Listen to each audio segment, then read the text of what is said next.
Filogenia. La filogenia de la conducta estudia cuándo y cómo surge y cómo se desarrolla el comportamiento en una especie. Estudia, a su vez, la continuidad biológica y conductual con otras especies, así como la función que cumple el comportamiento y su actitud como adaptación. Clasificación filogenética.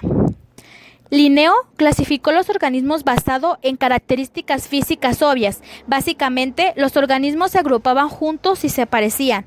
Después que Darwin publicó su teoría de la evolución en los años 1800, los científicos buscaron una manera de clasificar los organismos que mostraban filogenia. Filogenia es la historia evolutiva de un grupo de organismos relacionados. Está representada por un árbol filogenético, como el de la figura siguiente. Y en esta figura vemos ancestro común de 1 y 2 que se relaciona con especie 1 y especie 2. Ancestro común de 1, 2 y 3 que se relaciona con especie 3. Una manera de clasificar los organismos que muestran filogenia es usando el clado. Un clado es un grupo de organismos que incluye un ancestro y todos sus descendientes. Los clados están basados en cladística. Este es un método de comprobar rasgos en especies relacionadas para determinar las relaciones de ancestro-descendiente. Los clados están representados por cladogramas, como el de la figura siguiente. Este cladograma representa los clados de mamíferos y reptiles. Este clado de reptiles incluye aves. Muestra que las aves evolucionaron de los reptiles. Linneo clasificó los mamíferos, reptiles y aves en clases separadas. Esto enmascara sus relaciones evolutivas. Ontogenia. La ontogenia de la conducta es el estudio del desarrollo de la conducta desde la concepción hasta su muerte. Estudia los cambios que se producen en la conducta a lo largo del desarrollo, así como los mecanismos responsables de esto. Implica cambios cuantitativos y cualitativos.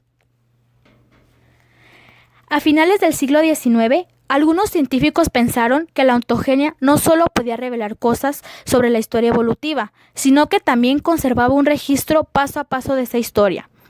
Estos científicos afirmaron que la ontogenia recapitulaba la filogenia. Esta frase da a entender que el desarrollo de un organismo le llevará a través de cada una de las etapas adultas de su historia evolutiva o filogenética. En aquella época, algunos científicos pensaron que la evolución funcionaba añadiendo nuevas etapas al final del desarrollo del organismo. Así, el desarrollo repetiría la historia evolutiva. La ontogenia recapitularía la filogenia. Objeto de estudio de la ontogenia. La ontogenia se ocupa del estudio del ser desde su concepción, desarrollo, crecimiento y muerte. Funciones de la ontogenia. Genera diversidad celular a partir del huevo fecundado y organiza los diversos tipos celulares en tejidos y órganos. Asegura la continuidad de la vida de una generación a la siguiente. El aprendizaje de la filogenia desde la ontogenia. Mediante el estudio de la ontogenia, el desarrollo de los embriones, los científicos pueden aprender sobre la historia evolutiva del organismo.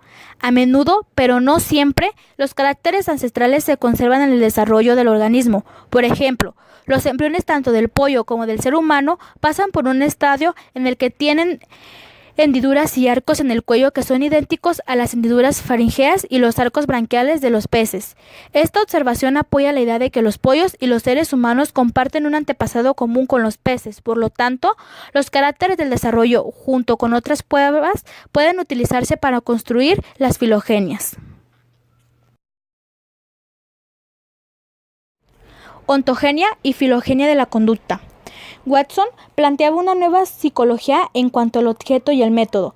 Sus estudios provenían del estudio del aprendizaje animal y el abismo conceptual de las interpretaciones de la conducta animal respecto a la conducta humana, derivadas de la introspección.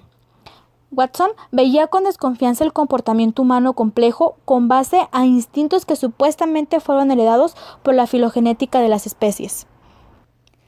También hacía una distinción entre las reacciones y los instintos. Las primeras eran llamadas respuestas embriológicas para subrayar que su desarrollo individual ya estaba determinado por la biología del individuo.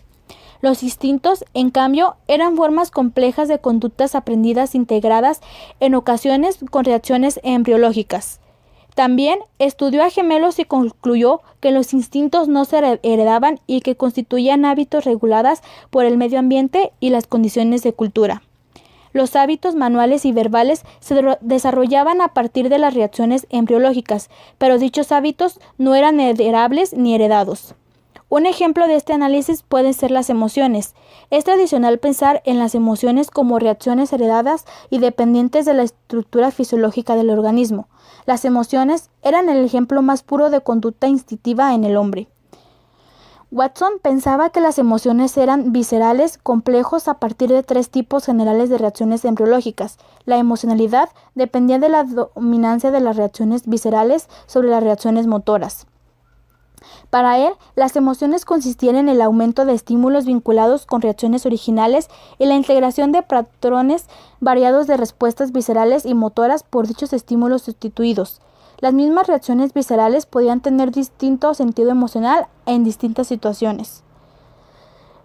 Para Watson, en el hombre la cultura determinaba la naturaleza de las emociones y llegó a proponer una clasificación provisional de respuestas sustituidas que construían la expresión cultural de las emociones.